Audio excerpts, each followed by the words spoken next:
نماز اشراق. اشراق کا لفظ شرق سے ہے، شین ریقاف، اسی سے مشرق کا لفظ ہے. تو نماز اشراق وہ نماز جب سورج مشرق سے طلوع ہو جائے اس کے بعد پڑھی جانے والی نماز. ضحیٰ کے معنی ہے دن کا چڑھنا، اشراق کے معنی ہے طلوع آفتاب. پس جب آفتاب طلوع ہو کر ایک نیزے کے برابر بلند ہو جائے تو اس وقت نوافل کا پڑھنا نماز اشراق کہلاتا ہے، یعنی تقریباً 15 منٹ کے بعد. زید بن ارقم رضی اللہ عنہ سے مروی ہے، حدیث میں اس نماز کو صلاۃ الاوابین بھی کہا گیا ہے. اوابین کا لفظ اواب سے ہے. اواب کا کیا معنی ہوتا ہے؟ رجوع کرنے والا، بار بار پلٹنے والا. مغرب اور عشاء کے درمیان پڑھی جانے والی نماز کو جس روایت میں صلاۃ الاوابین کہا گیا ہے وہ مرسل ہے، یعنی ضعیف ہے. عام طور پر ہمارے ہاں کیا مشہور ہے؟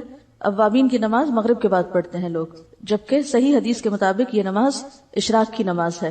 اور یہ جو بار بار پلٹنے کی بات ہے نا، اب یہ ہے کہ جیسے تہجد کی نماز کے لیے اللہ کے حضور حاضر ہوئے، پھر فجر کی نماز کے لیے پھر پلٹے، تو پھر اشراق کی نماز کے لیے تو یہ بار بار پلٹنا جو ہے یہی دراصل اواب ہونا ہے.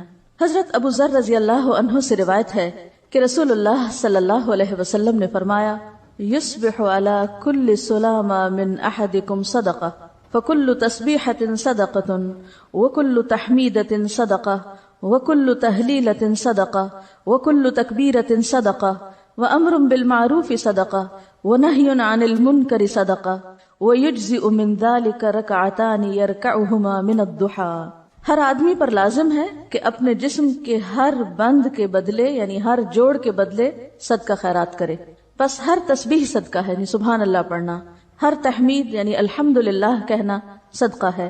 ہر تحلیل یعنی لا الہ الا اللہ کہنا صدقہ ہے. ہر تکبیر یعنی اللہ اکبر کہنا صدقہ ہے. امر بالمعروف صدقہ ہے اور نہی عن المنکر بھی صدقہ ہے. اور ان سب چیزوں سے ضحیٰ کی 2 رکعتیں کفایت کرتی ہیں. یعنی اگر یہ باقی کام آپ نہ کر سکے کسی مجبوری سے تو آپ یہ 2 رکعتیں پڑھ لیں تو گویا آپ نے اپنے دن کا صدقہ دے دیا. اور اگر کوئی شخص یہ 2 رکعتیں بھی پڑھے اور اس کے ساتھ ساتھ باقی کام بھی کرے تو لازمی طور پر وہ دوسروں سے آگے ہوگا. عام طور پر جب اس طرح کی حدیثیں ہم پڑھتے ہیں تو ہم سوچتے ہیں چلو ٹھیک ہے، باقی تو چھوڑو، چھٹی یہ کر لیتے ہیں، شارٹ کٹ ڈھونڈ کے بس صرف ایک چھوٹا کام کرنے کے لیے تیار ہوتے ہیں. جبکہ صحابہ کرام کی عادت کیا تھی، وہ کیا کیا کرتے تھے؟ اس حدیث کو یاد کریں جس میں آپ صلی اللہ علیہ وسلم کے پاس لوگ آئے اور کہنے لگے، یا رسول اللہ، مالدار لوگ تو آگے نکل گئے، اور پھر انہوں نے کچھ تسبیحات سیکھی اور وہ ادا کرنے لگے. پھر ان مالدار لوگوں کو بھی پتہ چل گیا. انہوں نے یہ نہیں سوچا مالدار لوگوں نے کہ ٹھیک ہے ہم صدقہ خیرات کرتے ہیں تو اب ہمیں اور تسبیح پڑھنے کی یا کچھ اور کرنے کی کیا ضرورت ہے. وہ صدقہ خیرات کے ساتھ ساتھ تسبیح بھی کرنے لگ گئے. تو اس حدیث کا مطلب یہ نہیں ہے کہ ہم تسبیح چھوڑ دیں اور امر بالمعروف اور نہی عن المنکر چھوڑ دیں اور صرف یہ 2 رکعتیں پڑھ کے مطمئن ہو جائیں. یہ بات کہنے کا مطلب یہ ہے کہ ان 2 رکعتوں کا ادا کرنا اتنا اجر و ثواب کا باعث ہے کہ گویا ان ساری نیکیوں کو کر لینا ہے. لیکن وہ نیکیاں اپنی جگہ باقی ہیں، وہ الگ سے کریں گے تو وہ اصل شکل میں ہوگی. جیسے قل هو اللہ پڑھنا 1/3 قرآن کے برابر، اس کو لوگوں نے کیا سمجھا، اور کچھ نہ پڑھو، خالی قل هو اللہ ہی پڑھتے رہو، 3 دفعہ پڑھ لو پورے قرآن کا ثواب ہو جائے گا. اسی طرح حرم میں 1 نماز پڑھ لو، 1,00,000 نمازوں کا ثواب. لیکن وہ 1,00,000 نمازوں کا ثواب یہ تھوڑی ہوتا ہے کہ آپ کی 1,00,000 نمازیں بھی ادا ہو گئی.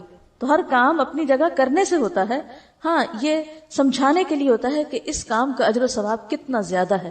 رسول اللہ صلی اللہ علیہ وسلم نے فرمایا، اللہ تعالیٰ فرماتا ہے، اے آدم کے بیٹے، خالص میرے لیے 4 رکعتیں، خالص میرے لیے 4 رکعتیں اول دن میں پڑھ، یعنی اشراق کی. میں تجھ کو اس دن کی شام تک کفایت کروں گا، تیرے سارے کام ہو جائیں گے. اب آپ دیکھیے کہ یہ جو 4 رکعتیں ہیں ان میں جو خصوصیت کے ساتھ اجر کے لیے شرط رکھی گئی وہ کیا؟ خالص میرے لیے. اچھا، عام طور پہ ہم نفل پڑھتے ہیں تو کس طرح پڑھتے ہیں؟ جیسے اس روز مجھ سے کسی نے پوچھا جب میں تہجد کی نماز کے بارے میں بتا رہی تھی کہ کیا خیال ہے اگر اس روز یعنی تہجد کے وقت 2 رکعت تحیۃ الوضو کے پڑھ لیے جائیں، 2 حاجت کے پڑھ لیے جائیں، 2 استخارے کے پڑھ لیے جائیں، 2 فلاں کے پڑھ لیے جائیں. تو بات یہ کہ ٹھیک ہے آپ وہ 2 مختلف نیتوں سے پڑھ لیں، لیکن تہجد تو تہجد ہے. اسی طرح جب ہم یہ نفل بھی پڑھتے ہیں تو عموماً ہم کیا کہتے ہیں، چلو حاجت کے پڑھ لیتے ہیں یا کوئی استخارہ کر لیتے ہیں، یعنی کوئی نہ کوئی غرض ساتھ لگا لیتے ہیں. برائی کچھ نہیں ہے اس میں، آپ لگا سکتے ہیں غرض، لیکن کوئی عبادت تو ایسی بھی ہو جو کسی غرض کے بغیر ہو، یا نہیں؟ ہاں، اپنی ساری غرضیں اللہ کے سپرد کر دینا اور خالص اس کے ہو جائیں، پھر وہ آپ کی ہر چیز کے لیے کافی ہو جائے گا. اصل میں ہمارا ذہن یہ ہوتا ہے کہ جیسے مختلف چیزیں ہمارے ہاتھ میں نا، ہم یہ کر کے یہ کروائیں اللہ تعالیٰ سے، یہ پڑھ کے یہ کروائیں، اس چیز سے یہ مسئلہ حل کرائیں. لیکن وہ جو ایک مکمل بھروسے کی کیفیت ہے، ایک توکل اور یقین، اور ہر غرض سے اوپر اٹھ کے خالص اس کا ہو جانا، اس کا لطف ہی کچھ اور ہے. سمجھے کیا؟ کہ میں یہ صرف اللہ کے لیے اپنے آپ کو خالص کر کے پڑھ رہی ہوں، مجھے کوئی اس کے بدلے دکھاوا نہیں کرنا کہ میں دوسروں کی نظر میں اچھی ہو جاؤں کہ لوگ سمجھے بہت نفل پڑھنے والا ہے. تو خالص کام اور ملاوٹ والا کام فرق ہے. معاذہ رضی اللہ عنہا نے حضرت عائشہ صدیقہ رضی اللہ عنہا سے دریافت کیا، رسول اللہ صلی اللہ علیہ وسلم نماز ضحیٰ کتنی رکعتیں پڑھتے تھے؟ وہ فرماتی ہیں 4 رکعتیں، اور جس قدر اللہ تعالیٰ چاہتا آپ اس سے زیادہ بھی پڑھتے. ام ہانی فرماتی ہے رسول اللہ صلی اللہ علیہ وسلم نے فتح مکہ کے دن غسل کیا اور 8 رکعات نماز ضحیٰ پڑھی.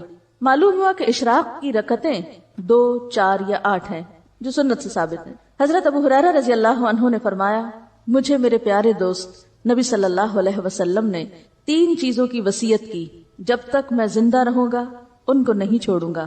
ہر عربی مہینے میں ایام 20 یعنی 13، 14 اور 15 کے 3 روزے، چاشت کی نماز اور سونے سے پہلے وتر پڑھنا. یہ 3 کام کبھی نہ چھوڑوں گا. تو پہلی حدیث سے کیا پتہ چلتا ہے کہ ضحیٰ کی نماز 2 رکعتیں ہے، دوسری سے 4 اور تیسری حدیث سے 8. تو آپ 2 بھی پڑھ سکتے ہیں اور 8 تک بھی لے جا سکتے ہیں، یہ حسب حالات ہے جتنی وقت ہو.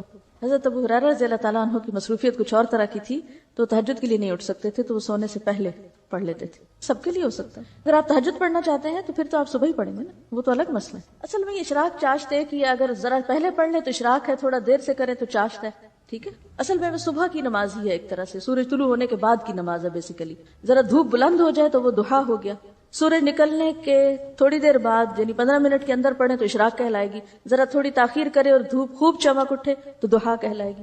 لیکن بیسیکلی ایک ہی نماز ہے، تھوڑا وقت کے آگے پیچھے سے نام بدل جاتا ہے. ان کا سوال یہ ہے کہ کیا اس کے لیے مصلی پہ بیٹھے رہنا ضروری ہے؟ اگر بیٹھے رہیں تو بہت زیادہ ثواب ہے، حج اور عمرے کے برابر ثواب ہے. لیکن اگر نہ بھی بیٹھے تو اس کا یہ مطلب نہیں کہ آپ اشراق کے لیے دوبارہ نہیں آ سکتے. یہ 4 رکعتیں یا 8 رکعتیں 2 کر کے پڑھیں گے، یعنی ہر 2 رکعت کے بعد سلام پھیریں گے. ان کا سوال یہ ہے کہ چاشت کی نماز کتنے بجے ہے؟ دیکھیے کہ بجے کے حدیث میں کسی بھی نماز کا وقت گھنٹوں کے حساب سے، بجے کے حساب سے نہیں بتایا گیا. اس میں سورج غروب ہونے کے بعد، سورج طلوع ہونے کے بعد، سورج طلوع ہونے سے پہلے، زوال ہونے کے بعد، دن ڈھلنے کے وقت، اس طرح کے اوقات بتائے گئے ہیں تاکہ دنیا میں آپ کہیں بھی ہو تو سورج کے اتار چڑھاؤ سے، آسمان کی روشنی سے اپنا کیلنڈر اور اپنی گھڑی، یعنی آسمان پر سورج کا نکلنا اور غروب ہونا اور ڈھلنا اور اونچا نیچا ہونا، یہ ایک عالمی کلاک ہے. آسمان آپ کے لیے کیا ہے؟ کلاک. اور اس کی سوئی کیا ہے؟ سورج. ٹھیک ہے، تو ساری نمازیں اسی سے کسی نہ کسی طرح جڑی ہوئی ہیں، حتیٰ کہ عشاء کی نماز بھی جب روشنی ختم ہو جائے. ایک بات میں آپ کو پتے کی بتا دوں دین پر عمل کرنے کے سلسلے میں، جس میں آپ کو بڑی سہولت ہو جائے گی. سمعنا وأطعنا. سورج نکلا ہے، ایک نیزے برابر ہوا ہے، پڑھ لو، بس پڑھ لی. 2، 4، 8 بس ٹھیک ہے.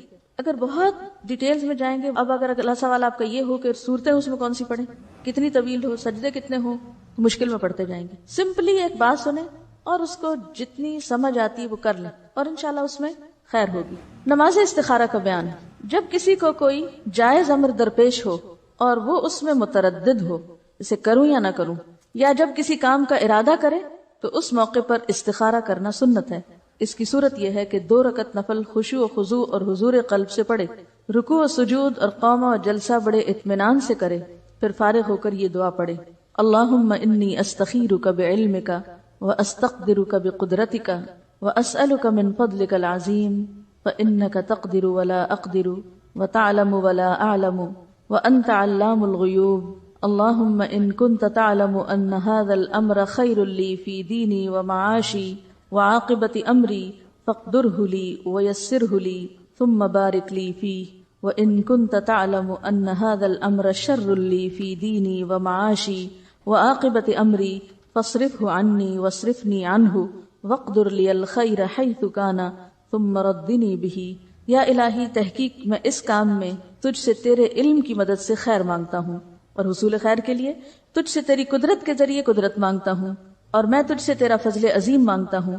بے شک تو ہر چیز پر قادر ہے اور میں کسی چیز پہ قادر نہیں. تو ہر کام کے انجام کو جانتا ہے اور میں کچھ نہیں جانتا، اور تو تمام غیبوں کا جاننے والا ہے. الہی، اگر تو جانتا ہے کہ یہ کام جس کا میں ارادہ رکھتا ہوں میرے لیے میرے دین، میری زندگی اور میرے انجام کار کے لحاظ سے بہتر ہے تو اسے میرے لیے مقدر کر اور آسان کر، پھر اس میں میرے لیے برکت پیدا فرما. اور اگر تیرے علم میں یہ کام میرے لیے میرے دین، میری زندگی اور میرے انجام کار کے لحاظ سے برا ہے تو اس کام کو مجھ سے اور مجھے اس سے پھیر دے اور میرے لیے بھلائی مہیا کر جہاں کہیں بھی ہو، پھر مجھے اس کے ساتھ راضی کر دے۔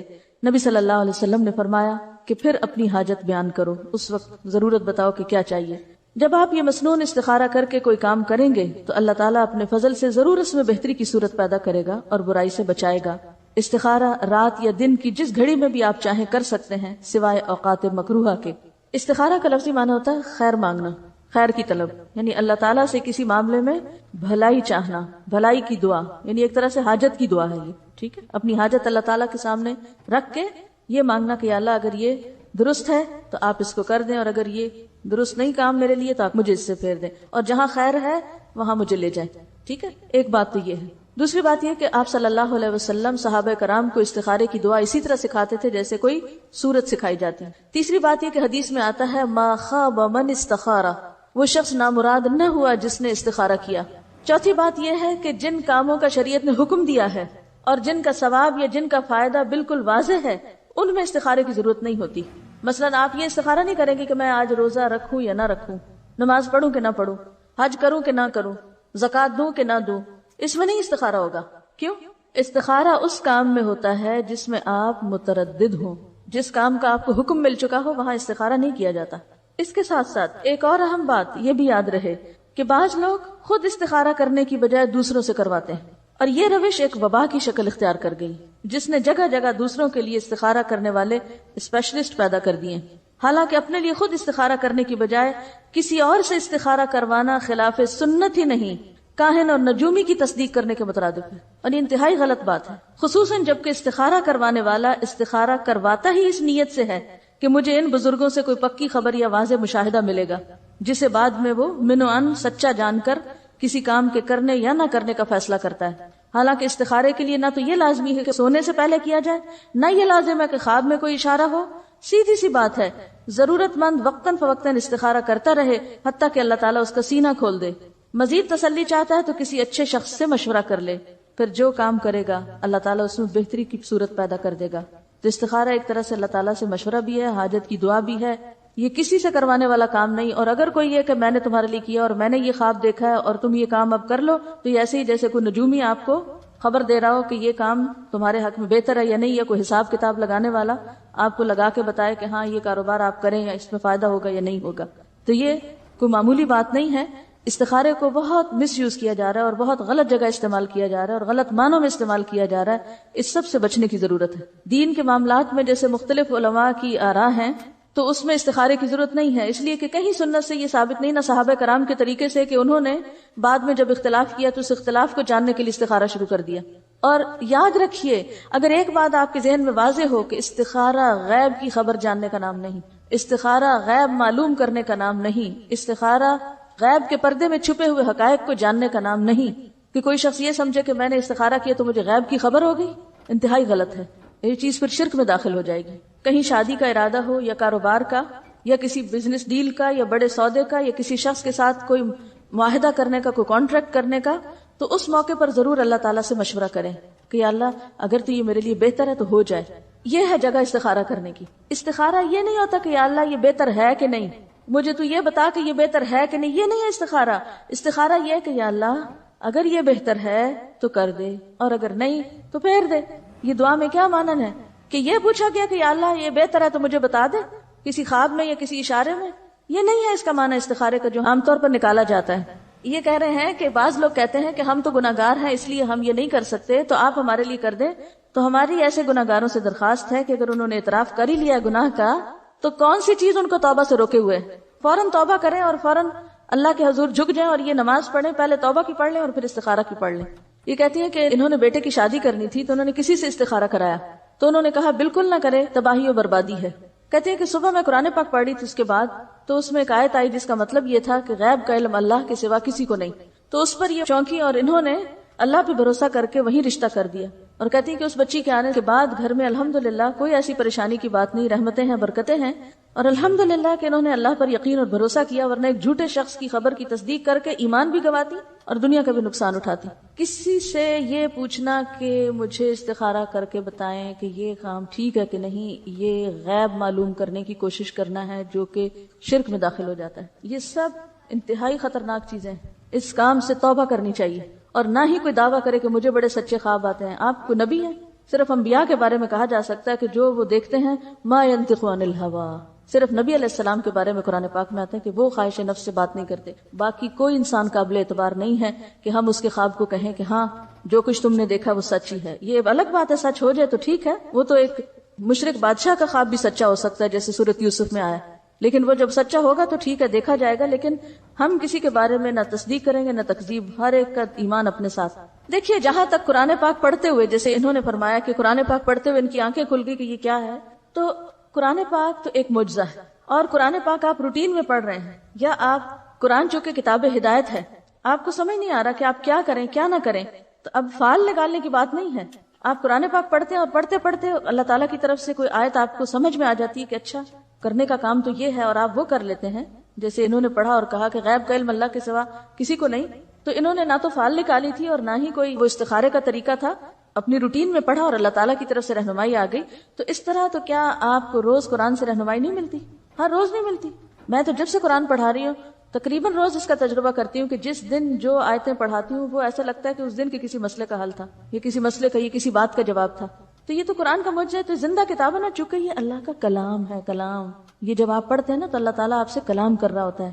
لیکن یہ فال نکالنے کی کتاب نہیں ہے کہ آپ آنکھیں بند کر کے کھولیں اور پھر 10 صفحے پلٹیں اور پھر 10ویں لائن پہ دیکھیں. اگر جنت کی آیت ہے تو کام کر لیں، اگر جہنم کی ہے تو کام نہ کریں، اور اگر وہ نہ جنت کی ہو نہ جہنم کی پھر کیا کریں.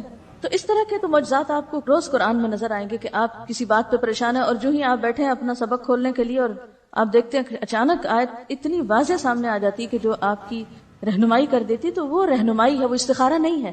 دعا استخارہ کسی بھی دعا کے موقع پر آپ نماز کے بعد، عام نماز کے بعد، کسی بھی قبولیت کی گھڑی میں، جیسے جمعے کے روز وہ جو قبولیت کے اوقات ہیں، یا روزہ افطار کرنے کے بعد، یا تہجد کے وقت، یا اینی ٹائم آپ یہ دعا مانگ سکتے ہیں. یعنی استخارہ میں بیسیکلی کیا ہے، اگر آپ کی دعا قبول ہو گئی تو اللہ تعالیٰ نے آپ کو خیر کی طرف موڑ دیا، اور اگر وہ قبول نہیں ہوئی تو استخارے کے باوجود بھی ہو سکتا ہے کہ آپ، کیونکہ بعض اوقات لوگ کہتے ہیں ہم نے یہ کام استخارہ کر کے کیا تھا لیکن پھر بھی ہمیں پریشانی دیکھنی پڑی.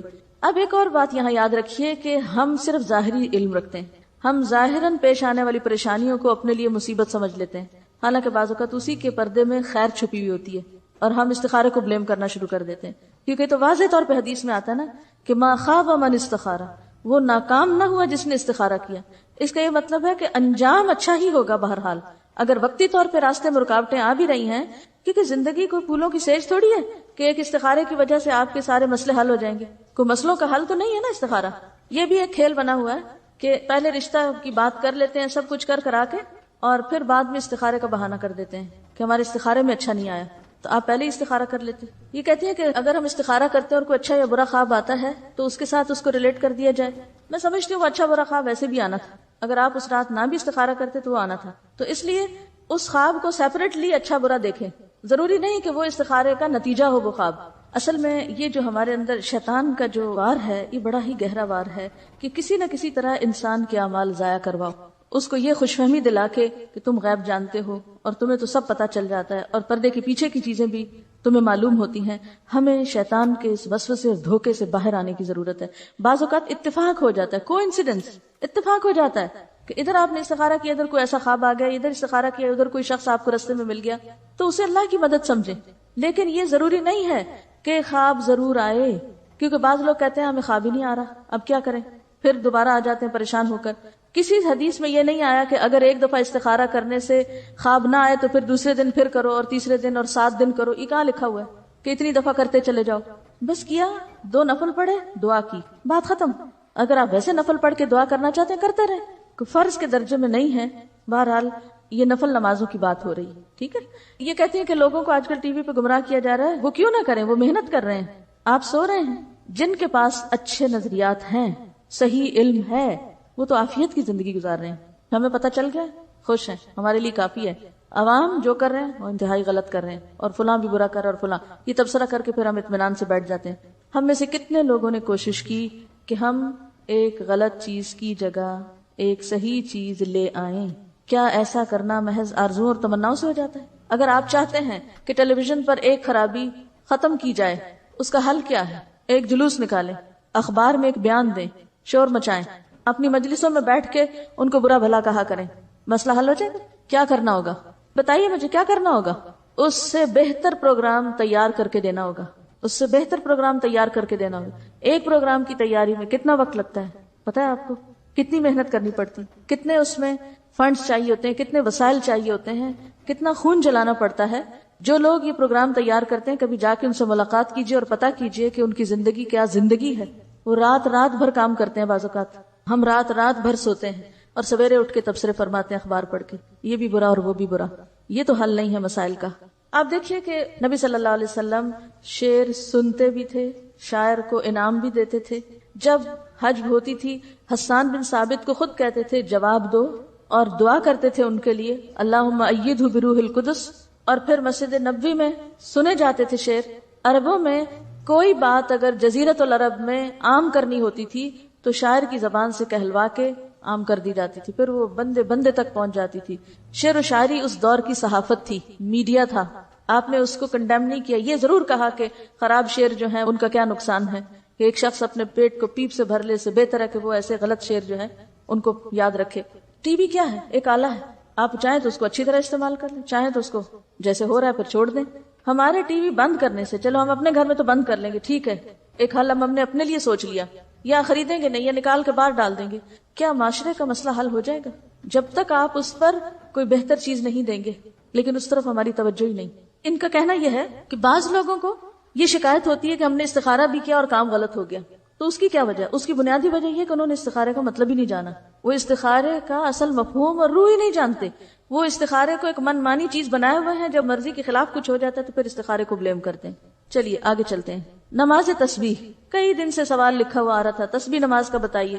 ایک تو علم سیکھنے میں صبر بھی نہیں ہے ہمارے پاس، اور یہ بھی تکلیف نہیں کرتے کہ کتاب پاس ہے خود ہی پڑھ لیں، آگے تھوڑی دیکھنا ہے ہم نے۔ جب تک سپون فیڈنگ نہ ہو ہمیں کوئی بات نہیں سمجھ آتی۔ نماز تسبیح یہ بھی ان مسائل میں سے ہے جن پر عام طور پر دینی طبقہ بڑے جھگڑے کرتا رہتا ہے اور ایک دوسرے کے خلاف بیان بازی اور فتویٰ سازی کرتا رہتا ہے۔ تو آئیے دیکھتے ہیں کہ اس کی کیا حقیقت ہے۔ عبداللہ بن عباس رضی اللہ عنہ سے روایت ہے، نبی صلی اللہ علیہ وسلم نے عباس بن عبد المطلب رضی اللہ عنہ سے فرمایا، یا عباس یا اماہ الا اعطیک الا امنحک الا احبوک الا افعل بک 10 خصال اذا انت فعلت ذلك غفر اللہ لک ذنبک اولہ وآخرہ قدیمہ وحدیثہ خطأہ وعمدہ صغیرہ وکبیرہ سرہ وعلانیتہ 10 خصال ان تصلی 4 رکعات تقرأ في كل ركعة فاتحة الكتاب وسورة فإذا فرغت من القراءة في أول ركعة وأنت قائم قلت سبحان الله والحمد لله ولا إله إلا الله والله أكبر 15 مرة ثم تركع فتقولها وأنت راكع 10 ثم ترفع رأسك من الركوع فتقولها 10 ثم تهوي ساجدا فتقولها وأنت ساجد 10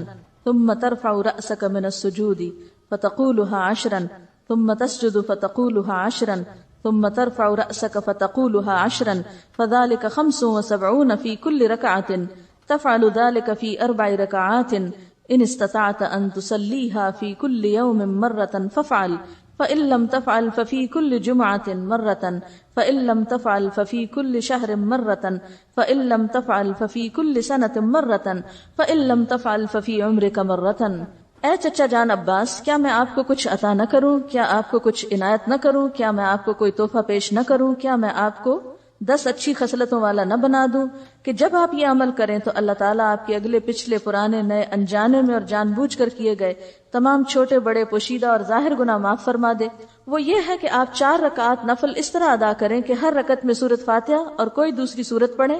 جب آپ اس قرات سے فارغ ہو جائیں تو قیام کی حالت میں ہی یہ کلمات 15 بار پڑھیں، یعنی قرات کر کے سورۃ الفاتحہ پڑھ کے سبحان اللہ والحمد للہ ولا الہ الا اللہ واللہ اکبر۔ پھر آپ رکوع میں جائیں، تسبیحات رکوع سے فارغ ہو کر رکوع میں ہی ان کلمات کو 10 بار دہرائیں، پھر رکوع سے اٹھ جائیں اور سمع اللہ لمن حمدہ وغیرہ سے فارغ ہو کر 10 بار ہی کلمات پڑھیں، پھر سجدے میں جائیں، سجدے کی دعائیں پڑھنے کے بعد یہی کلمات 10 بار پڑھیں، پھر سجدے سے سر اٹھائیں اور جلسہ میں جو دعائیں ہیں وہ پڑھ کے 10 بار انہی کلمات کو دہرائیں، پھر دوسرے سجدے میں چلے جائیں، پہلے سجدے کی طرح 10 بار پھر اس تسبیح کو ادا کریں، پھر سجدے سے سر اٹھائیں اور جلسہ استراحت میں کچھ اور پڑھے بغیر 10 بار اس تسبیح کو دہرائیں۔ ایک رکعت میں کل 75 تسبیحات ہوئی، اسی طرح 4 رکعات میں یہ عمل دہرائیں۔ اگر آپ طاقت رکھتے ہو تو نماز تسبیح روزانہ ایک بار پڑھیں، اگر آپ ایسا نہ کر سکتے ہو تو ہر جمعہ ایک بار پڑھیں، یہ نہ کر سکتے ہو تو ہر مہینے میں ایک بار پڑھیں، یہ بھی نہ کر سکیں تو سال میں ایک بار، اگر آپ سال میں بھی ایک بار نہ کر سکتے ہو تو زندگی میں ایک بار ضرور پڑھیں۔ حافظ ابن حجر رحمۃ اللہ علیہ فرماتے ہیں کہ یہ حدیث کثرت طرق کی بنا پر حسن درجے کی ہے، یعنی نماز تسبیح کی حدیث جو ہے اس کے بہت سے طرق ہیں، یعنی بہت سی چینز ہیں، اس لیے یہ حسن درجے کی ہے۔ شیخ البانی فرماتے ہیں کہ امام حاکم اور حافظ ذہبی نے اس حدیث کی تقویت کی طرف اشارہ کیا ہے اور یہ حق ہے، یعنی البانی کے نزدیک بھی یہ بات درست ہے کیونکہ اس کے بہت سے طرق ہیں۔ علامہ مبارک پوری شیخ احمد شاکر نے بھی اسے حسن کہا ہے، جبکہ خطیب بغدادی، نووی، ابن صلاح نے اسے صحیح کہا ہے۔ بعض اوقات صحیح لغیر ہی ہوتی ہے، یعنی ایک چین میں اگر ایک چیز کی کمی تو دوسری میں وہ نہیں، تو ایک کی کمی دوسرے نے پوری کر دی تو وہ حسن کس درجے پہ آ گئی؟ صحیح کے، لیکن وہ صحیح لذاتی ہی نہیں بلکہ لغیر ہی ہے، یعنی خود سے صحیح نہیں تھی بلکہ دوسری چین نے اس کو صحیح بنا دیا۔ نماز تسبیح میں تسبیحات تشہد میں التحیات سے پہلے پڑھیں، بخلاف دوسرے ارکان کے، ٹھیک ہے؟ باقی تو یہ نا سورۃ فاتحہ وغیرہ پڑھ کے تلاوت کر کے پھر تسبیح پڑھیں، اسی طرح سجدے کی تسبیح پڑھ کے پھر یہ تسبیحات پڑھیں، سمع اللہ لمن حمدہ کہہ کے پھر تسبیحات پڑھیں، سجدے کی تسبیح پڑھ کے پھر یہ تسبیحات پڑھیں، اسی طرح دوسرے سجدے سے اٹھ کے پڑھ کے پھر اٹھیں۔ لیکن تشہد میں آپ کیسے پڑھیں؟ تشہد سے پہلے، بخلاف دوسرے ارکان کے۔ نماز تسبیح کے بعد پڑھی جانے والی دعا کی سند سخت ضعیف ہے، معلوم نہیں وہ کون سی دعا ہے، میرے علم میں تو نہیں، بہرحال جو بھی لوگ کو خاص دعا پڑھتے ہیں وہ ضعیف ہے۔ اس کے راوی عبد القدوس بن حبیب کو حافظ ہیثمی نے متروک اور عبداللہ بن مبارک نے کذاب کہا ہے۔ یاد رہے کہ اس حدیث شریف میں نماز تسبیح کو باجماعت ادا کرنے کا ذکر نہیں ہے، صرف انفرادی عمل کے طور پر نبی صلی اللہ علیہ وسلم نے اپنے چچا جان کو اس کی ترغیب دی ہے، لہذا جو مسلمان نماز تسبیح ادا کرنا چاہے اسے چاہیے کہ پہلے نماز تسبیح کا طریقہ سیکھے، پھر اسے تنہائی میں اکیلا پڑھے۔ یہ رویہ بھی انتہائی مہلک ہے کہ بندہ فرض نمازوں پہ تو توجہ نہ دے مگر نماز تسبیح ادا کرنے کے لیے ہمہ وقت بےتاب رہے، لہذا فرض نمازوں کے تارک کو پہلے سچی توبہ کرنی چاہیے، پھر وہ نماز تسبیح پڑھے تو اسے یقیناً فائدہ ہوگا، کیونکہ فرض قضا کر کے نفل پڑھنے میں فائدہ نہیں ہوتا۔ نفل اس وقت فائدہ مند ہوتے ہیں جب آپ فرض بھی پڑھ رہے ہو، تو بہت سے لوگ فرض تو پڑھتے نہیں اور کبھی کبھی صلاۃ التسبیح پڑھ کے سمجھتے ہیں کہ سارے فرض ان کے ادا ہو گئے، جبکہ ایسا نہیں، فرض اپنی جگہ فرض ہے، ٹھیک ہے؟ کسی نے مجھ سے اس پہ بات کی کہ آپ کیوں اجازت دیتی ہیں لوگوں کو تسبیح نماز پڑھنے کی، تو اس میں نے ان سے کہا کہ حدیث کے اس طرح روایات یعنی چین موجود ہیں، اور میں نے کچھ میرا خیال ہے 10 12 13 سال پہلے ان روایتوں کو بھی جمع کیا تھا۔ یہ جو ابو داؤد کی روایت ہے نا، تو ابو داؤد کی ایک شرح ہے اون المعبود، تو یہ جو شروحات ہوتی ہیں نا حدیث کی کتابیں، جیسے بخاری کی فتح الباری ہے، تو جب آپ کسی حدیث کی شرح وہاں پڑھتے ہیں تو اس میں آپ کو دوسرے طرق بھی مل جاتے ہیں، یعنی آپ کو اور چینز بھی مل جائیں گی کہ یہ حدیث ان الفاظ کے ساتھ فلاں نے روایت کی، اس کے ساتھ فلاں نے کی، فلاں نے، تو اون المعبود میں اس کی جو باقی چینز تھی وہ موجود تھی، وہ میں نے اپنی ڈائری پر ایک نوٹ کر لی، جب کبھی مجھ سے کوئی سوال کرتا تو بتا دیتی۔ تو مجھ سے کسی نے حجت کی، ٹھیک ہے آپ نے حضرت عباس کو بتائی تھی، خود تو نہیں پڑھی تھی، مجھے یہ بتائیے کہ کیا آپ کا بتانا کافی نہیں؟ یہ کوئی دلیل ہے؟ دوسری بات یہ کہ بعض اوقات جماعت سے بھی لوگوں نے پڑھی، اور جن پڑھانے والوں میں میں خود بھی شامل تھی، اگرچہ اب میں اس کو بہت عرصے سے بالکل ترک کر چکی ہوں، کیونکہ افضل یہی ہے کہ جماعت سے یہ چونکہ نہیں پڑھنے کو کہا گیا تو نہ پڑھی جائے، اگرچہ کئی نفل نمازیں جماعت سے بھی پڑھی جاتی ہیں جس میں نماز تراویح بھی ہے اور کچھ اور، لیکن اس کے باوجود کہ جماعت سے اس کا بہت اہتمام کرنا جو ہے ایک نئی بدعت کو رواج دینے کے مترادف ہو جائے، کیونکہ لوگ اس میں پھر خود نہیں گن سکتے، نہیں پڑھ سکتے، تو بعض اوقات وہ آسانی سمجھتے کہ چلو، اور بعض لمبی نماز اکیلے پڑھنے مشکل ہوتی، سب کے ساتھ مل کے پڑھنے، تو اس کے لیے بھی جس کو سامنے رکھ کے میں عمل کرتی تھی وہ یہ کہ نفل نماز چونکہ جماعت سے پڑھی گئی ہے اور یہ بھی ایک نفل نماز ہے تو کوئی حرج نہیں اگر کوئی جماعت سے بھی پڑھ رہا ہے، لیکن پھر بھی بہتر یہی ہے کہ آپ الگ پڑھیں، اور کم از کم مجھ جیسے لوگ اس چیز کو اتنی ہوا نہ دیں۔ جب تک اس بات کا مجھے نہیں علم تھا کہ زیادہ پسندیدہ یہ ہے، اس وقت تک میں خود اس کو جماعت سے پڑھاتی بھی رہی ہوں اور پڑھتی بھی رہی ہوں، تو افضل کیا ہے؟ اکیلے پڑھیں۔ لیکن ایک بات یاد رکھیں، بعض اوقات لوگ صرف نماز تسبیح پڑھنے کے بہانے آ جاتے ہیں اور پھر آپ ان کو جو چاہیں سکھا لیں۔ مجھے اچھی طرح یاد ہے کہ جب میں نے تبلیغ کا عام کام شروع کیا تو ابتدا میں ہم نماز تسبیح کی دعوت دیتے تھے، کہتی ہوں کہاں سے لوگ آ جاتے تھے، آپ سوچ ہی نہیں سکتے، اور جب وہ آ جاتے تھے میں ان کو بٹھاتی تھی، میں کہتی تھی یہ نفل ہے، پہلے فرض پورا کرو، وہ کہتے تھے کیا؟ میں کہتی تھی علم حاصل کرنا فرض ہے، پہلے درس کریں گے پھر تسبیح پڑھیں گے، اور اس طرح الحمدللہ اس علم کے شوق میں پھر بہت سی اچھی باتیں انہیں سکھائیں، کرتے کرتے لوگوں کو نماز تسبیح تو بھول گئی اور درس یاد ہو گئے، سیکھنے سکھانے کا سلسلہ۔ تو اس میں یہ ہے کہ بہرحال پھر بھی میں یہ کہوں گی کہ نفل نماز کی چونکہ جماعت سے پڑھنے کی رخصت موجود ہے، تو کبھی اگر کسی نے ایسا کر لیا تو ہم اس کو حرام یا بدعت یا ایسا نہیں قرار دیں گے۔ جس چیز کی ایک گنجائش کہیں موجود ہے تو کبھی دین کے فائدے میں اسے کر بھی لیا جائے تو وہ کفر میں شامل نہیں ہو جاتا، یا تو یہ نا بالکل ہی دلیل نہ ہو، کہ نفل نماز کی جماعت کی دلیل ہے ہی نہیں، پھر تو غلط ہے. لیکن اگر دلیل ہے، جیسے اتبان بن مالک کی روایت میں آتا ہے، انہوں نے اپنے گھر کے ایک حصے کو مسجد بنانا چاہا تو آپ کو دعوت دی، آپ تشریف لائے، سب لوگ اکٹھے ہوئے، تو آپ نے فرض نماز کے علاوہ ایک وقت میں نفل وہاں باجماعت پڑھائے. اسی طرح حضرت انس کے گھر گئے کہ آپ حضرت انس آگے تھے، پھر وہ پیچھے خاتون تھی. مسلم کی روایت میں آتا ہے فصلی بنا فی غیر صلاۃ الفریضۃ، یا کچھ ایسا لفظ ہے کہ ہمیں آپ نے فرض نماز کے علاوہ وقت میں نفل نماز جو تھے جماعت سے پڑھائے. تو اکا دکا اگر مثالیں ملتی ہیں تو کبھی اکا دکا دفعہ اگر آپ ایسا بھی کر لیں تو گناہ میں شامل نہیں ہوگا. ہاں یہ ضرور خیال کریں کہ نوافل فرائض پر نہ چھا جائیں، کہ لوگ فرض بھول جائیں اور نفل کی طرف چل پڑیں، بلکہ نفل کے لیے آئیں تو ان کو فرض یاد دلائیں.